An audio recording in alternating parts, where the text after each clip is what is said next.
we really believe that the journey of recovery is beautiful.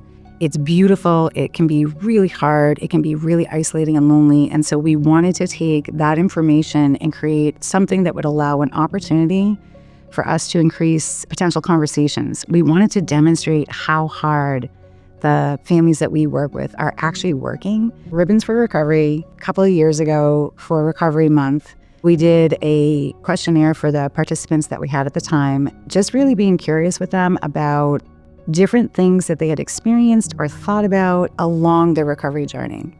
And so with the results of the ribbons, we assigned a specific ribbon to each identified catalyst. And on the installation, each person, so each mom or dad, is a ring.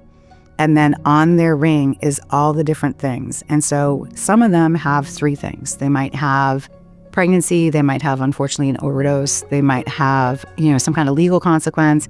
And some of them have all of the things. So they have all 17 things that were identified as a way of really trying to become into recovery. When we travel with these, we treat them as if they're sacred to us.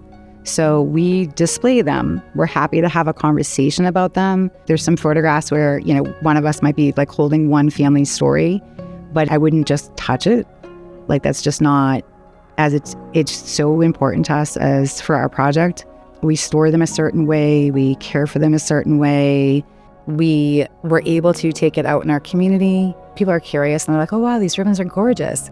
And then we start talking about, why. And there's a lot of stigma still associated with the disease of addiction. So for us, this was just like, we want people to see that it's beautiful. It's one thing to know someone's story for me. It is another thing to see it, displayed this way and to be able to hold it.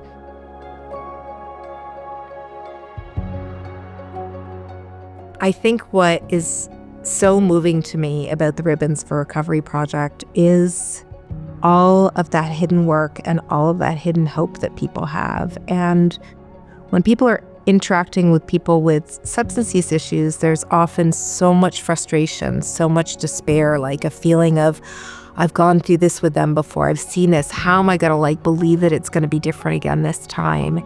And I think the Ribbons for Recovery show us how much people who are struggling with their own substance use want things to be different and keep trying. For the second year of Recovery Month, we decided to do a second installation of our ribbons. And so to do this second one, where we actually were looking at the number of times people tried something, we recognized that it was a totally different weight. I couldn't carry that weight around. We didn't realize how overwhelming it would feel when we were assembling the ribbons and we realized oh my gosh, I know this person. It's a ring with these different ribbons, but I know whose story this is. And I look at the Ribbons Project and I see that humans are trying things 20, 30, 40 times.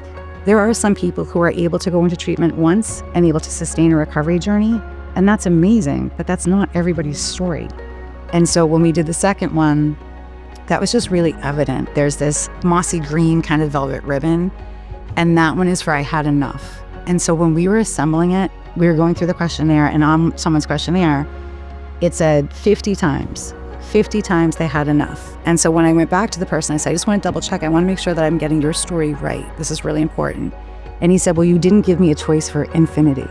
Even if we're faced with somebody who is just really deep in their struggles, we can still see, we know the possibility that's there. We know what that person's yearning for. And I think that's part of the Ribbons for Recovery project for me, is that it shows people's yearning for what they want for themselves. And so we're here to just provide the circumstance in which people can do that.